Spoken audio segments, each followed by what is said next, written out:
Assalamualaikum warahmatullahi wabarakatuh. Perkenalkan, nama saya Syafa'atunisa.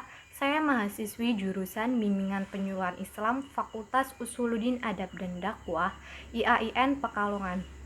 Di video kali ini saya akan memberikan beberapa penjelasan yang berkaitan dengan HIV/AIDS. HIV merupakan Human Immunodeficiency Virus, merupakan suatu virus yang menyerang sel kekebalan dalam tubuh. Sedangkan AIDS merupakan Acquired Immunodeficiency Syndrome, merupakan suatu penyakit yang timbul akibat HIV yang ada dalam tubuh. Yang pertama yaitu melakukan hubungan seksual. Hubungan seksual baik melalui vagina, anal maupun seks oral dapat memicu timbulnya HIV dalam tubuh. Hal tersebut akan terjadi jika kita melakukan hubungan seks dengan pasangan yang telah terinfeksi HIV maupun dengan cara bergonta-ganti pasangan. Yang kedua yaitu dengan menggunakan jarum suntik secara bergantian.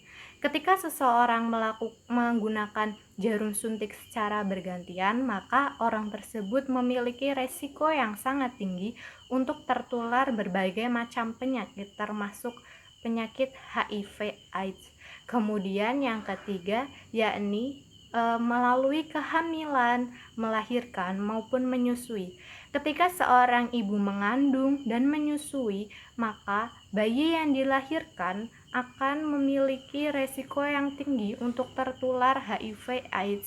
Kemudian yang keempat yakni melalui transfusi darah. Ketika kita menerima transfusi darah dari pengidap HIV, maka kita akan memiliki resiko yang sangat tinggi untuk terkena HIV/AIDS. HIV tidak akan dapat ditularkan melalui penggunaan alat cukur secara bergantian, berciuman, berjabat tangan, melalui keringat, penggunaan alat makan yang sama, dan menggunakan kolam renang yang sama. Pertama, kita dapat menghindari perilaku beresiko seperti melakukan hubungan seksual secara bebas dan menggunakan jarum suntik secara bergantian.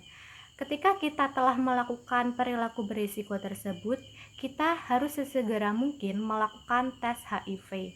Jika hasilnya positif, maka kita harus melakukan beberapa tahapan pengobatan sesuai dengan prosedur yang dianjurkan oleh dokter. Dan ketika hasilnya negatif, maka kita harus menerapkan pola hidup sehat agar tetap terhindar dari virus HIV. Tes HIV itu merupakan suatu hal yang penting untuk dilakukan oleh seseorang. Kenapa? Karena ketika kita telah melakukan tes HIV, kita akan mengetahui sejak dini apakah kita ini seorang pengidap HIV atau tidak. Dan tentunya ketika kita telah mengetahui hasilnya, kita akan mendapatkan penanganan yang tepat dan juga setelah kita melakukan tes HIV, kita dapat menekan penyebaran virus HIV itu tersendiri. Orang dengan HIV/AIDS atau ODHA merupakan orang yang rentan sekali terkena penyakit, kemudian mengalami stres dan berbagai masalah kesehatan yang tentunya akan menghambat kehidupan. Namun, hal tersebut tidak boleh menjadi halangan agar ODHA ini dapat produktif dalam menjalani kehidupan. Kita dapat memberikan beberapa dukungan terhadap ODHA. Yang pertama, melalui dukungan sosial. Dukungan sosial yang dimaksudkan berupa kita memperlakukan ODHA dengan selayaknya manusia pada umumnya. Kemudian ada dukungan emosional. Dukungan emosional di sini berupa kita memberikan perhatian, kasih sayang, peduli, dan empati terhadap ODHA. Kemudian melalui dukungan instrumental. Dukungan ini berupa kita memberikan bantuan baik secara langsung maupun tidak langsung terhadap ODHA.